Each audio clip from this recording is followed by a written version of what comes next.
दोस्तों नमस्कार। 4 पीएम गुजरात पर आप सभी का बहुत-बहुत स्वागत है। मैं हूं आपका दोस्त मयूर जानी। दोस्तों ये वीडियो भी गुजरात की खबर से जो है संबंधित रहेगा, उसी पर रहेगा कुछ। 2-1 खबर ऐसी है मुझे लगता है कि इस पर आपको मुझे बताना चाहिए, बात करनी चाहिए, बड़ी महत्वपूर्ण होगी आपके लिए जानकारी। तो वो खबर मैं आपके सामने आज लेके आया हूँ। सबसे पहली खबर मैं आपको जो सुनाना चाहता हूँ, वो ये है कि हम सब जानते हैं, हम बार-बार लगातार इस मुद्दे पर बात करते रहते हैं, आप तक ये खबर पहुँचाते रहते हैं। 1 साल पहले जो मोरबी में 2022 के चुनाव से पहले जो एक ब्रिज जो फ्लोटिंग ब्रिज था, जो झूलता पुल था, जो कि काफ़ी एक तरह से कहा जाए तो कुछ 100 सवा सौ साल के पहले बनाया मतलब पुराना था। एक तरह से ऐतिहासिक धरोहर के समान था, जो वहाँ के उस समय के जो महाराजा साहब थे उन्होंने ये बनाया था। तो वो ब्रिज जो है जब गिरा तब 135 लोगों की जान चली गई। उसके बाद उस ब्रिज का रख-रखाव करने का कॉन्ट्रैक्ट और उसको चलाने का कॉन्ट्रैक्ट जिसको दिया गया था, ओरेवा कंपनी के मालिक जयसुख पटेल, उनके खिलाफ लोगों का गुस्सा फूट पड़ा। शुरुआत में जो गिरफ्तारियां हुई वो तो जिस तरह से कह सकते हैं कि फेस सेविंग वाली बातें थी, लेकिन लोगों का गुस्सा देखते हुए आखिरकार जयसुख पटेल के खिलाफ भी केस दर्ज हुआ और उनको वो जमानत उन्होंने पहले अग्रिम जमानत के लिए बहुत कोशिश की, ये सब हुआ, लेकिन आखिरकार उनको गिरफ्तार किया गया। उसके बाद उनकी जमानत याचिका पर जो है, उस पर जो है लगातार उनके वकील की ओर से प्रयास किए जा रहे हैं। ठीक है। अब कड़वा पाटीदार समाज से आते हैं, बहुत समृद्ध समाज से आते हैं। उस पाटीदार समाज कड़वा पाटीदार समाज का प्रभुत्व जो है, उस पूरे जिले में बहुत ज़्यादा है। उनके नाम पे बहुत सारे दान पुण्य के काम भी जो है दर्ज कर मतलब हुए हैं। वो बताया जाता है कि बहुत सारी संस्थाएँ चलाते हैं, बहुत सारे दान करते हैं, लोगों की भलाई के काम करते हैं। इसीलिए ये बहाना आगे रखा जाता है, इसलिए बोले ये इस मामले में इनको छूट दे दी जाए, इन पर जो है शिकंजा ना कसा जाए।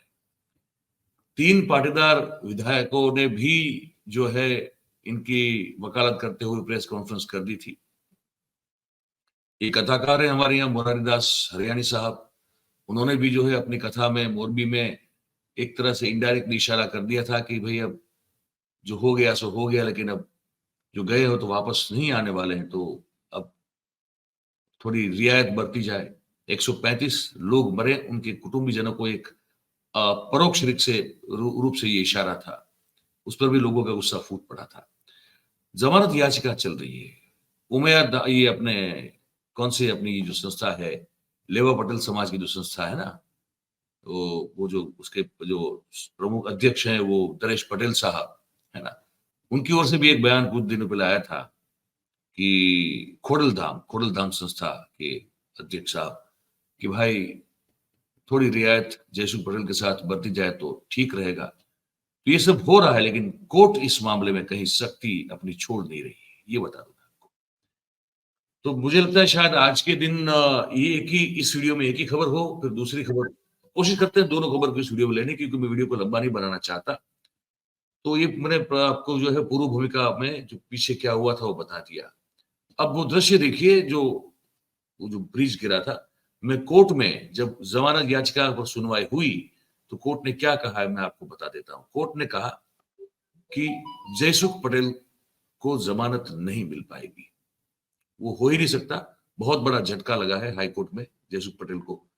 हाई कोर्ट ने कह दिया कि आपको इसमें कोई जमानत मिलने की कोई गुंजाइश है ही नहीं। अब क्या बातें हुई, क्या दलीलें हुई, वो आपको बता रहा हूँ। वो दृश्य देखिए जिसमें 135 लोगों की जान चली गई।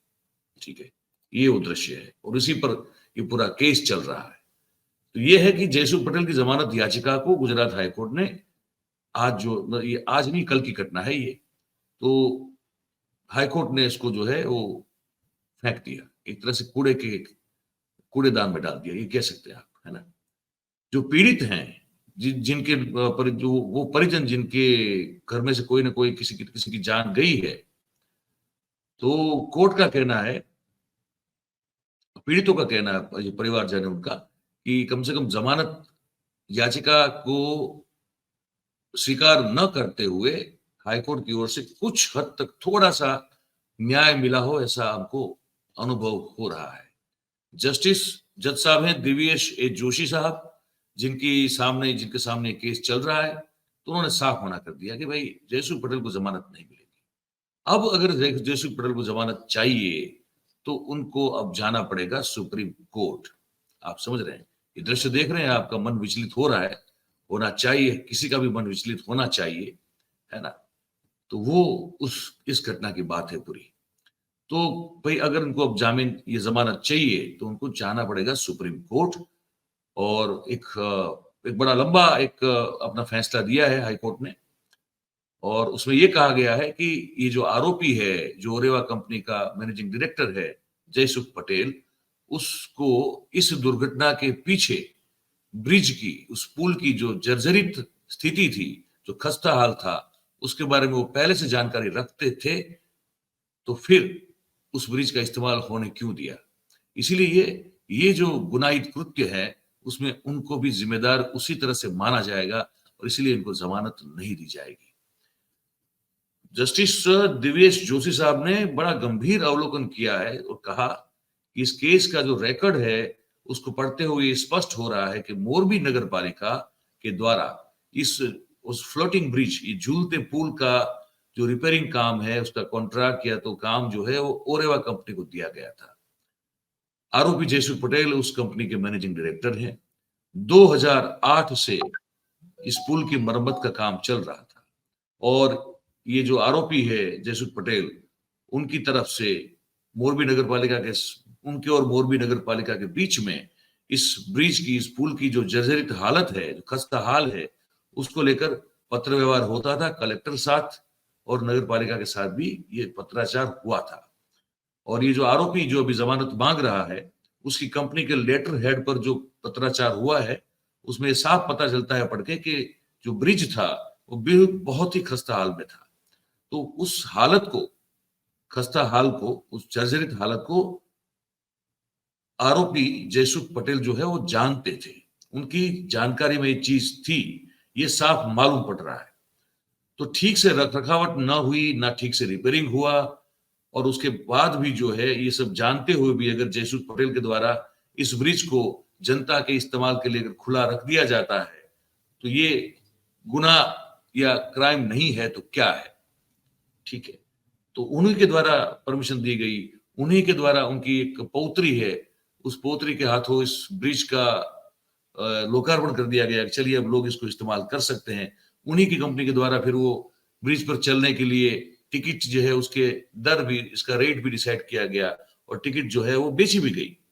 ठीक है, तो ये सब अगर जानते हुए भी हुआ है, तो इसमें आरोपी जयसुख पटेल भी उतने ही जिम्मेदार है, शायद उनकी जिम्मेदारी ज्यादा है।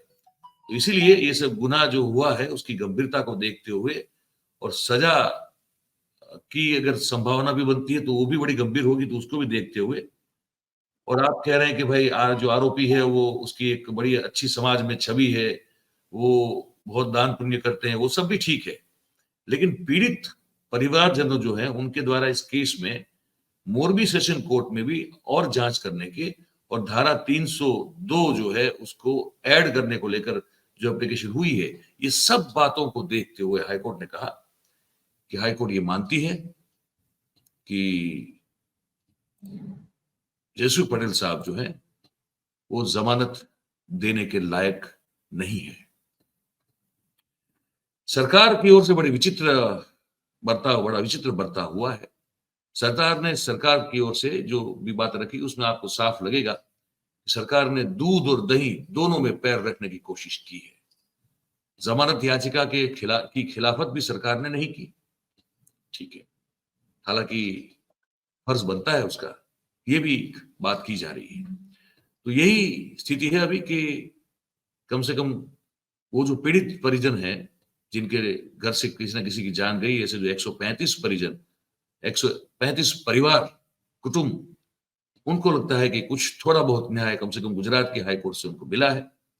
अब सुप्रीम कोर्ट में जाएंगे जमानत के लिए, तो देखना होगा कि सुप्रीम कोर्ट इस पर क्या फैसला लेती है। आमतौर पर हाई कोर्ट से जो फैसला आता है, उस पर शायद भी देखने को मिलता है कि सुप्रीम कोर्ट कुछ अलग फैसला दे।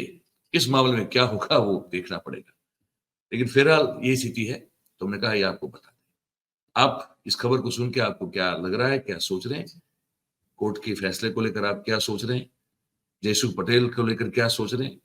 आप आमंत्रित हैं अपनी बात को हमारा जो कमेंट बॉक्स है उसमें आप लिख के भेज दें, उसके लिए आप निमंत्रित हैं, आप जरूर लिखिए। और बात अगर आपको हमारी पसंद आ रही हो, सही और सच्ची लग रही हो, तो फिर आप जो है वो इस वीडियो को लाइक करें, इस वीडियो की लिंक को हो सके उतना शेयर कीजिए, और हमारा जो चैनल है 4PM गुजरात, उसको आप सब्सक्राइब करें और अपने आसपास के लोगों से करवाएं। बहुत बहुत धन्यवाद आप सभी का इस कार्यक्रम में हमारे साथ जुड़ने के लिए। Thank you very much. नमस्कार।